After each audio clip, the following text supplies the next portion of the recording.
Hello friends पुणी गोटे mini blog को आपण स्वागत जनाऊे।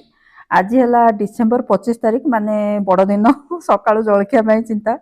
बड़ दिन हो छोट दिन हो आम कम कौन के बदले से रोसे कर से सका ब्रेकफास्ट लंच डिनर ये ही चले कि आज हजबैंड को छुट्टी अच्छी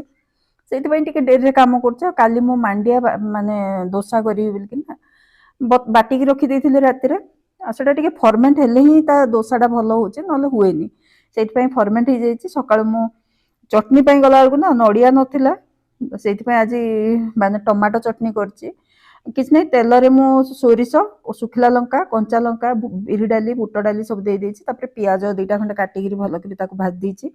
तापर रसुण 4-5 कोड़ आ टिके अदा चाहिए भी टिके अदा देबे नहले भी चलिबो तापर सिटे भाजी गला पर ना सिटे मु टमाटो पके देछि 4-5टा मीडियम साइज रो टमाटा भल कर से लुण हल्दी लंका गुंड जहाँ जमी दवा कथा देछि सेटा सॉफ्ट हो गला टमाटो तापर से धनिया पत्र पकई देछि तापर बाटिला बेलू से मुठे हबर ना भजा बादाम चोपा छड़ेक पकईकि बाटी देछि राग तो निज इच्छा अनुसार राग करेंगे केते राग दरकार और सहित मांडिया दोसा प्रकृत में चटनीटा ना मत तो बहुत बढ़िया लगे बहुत टेस्टी भी लगे।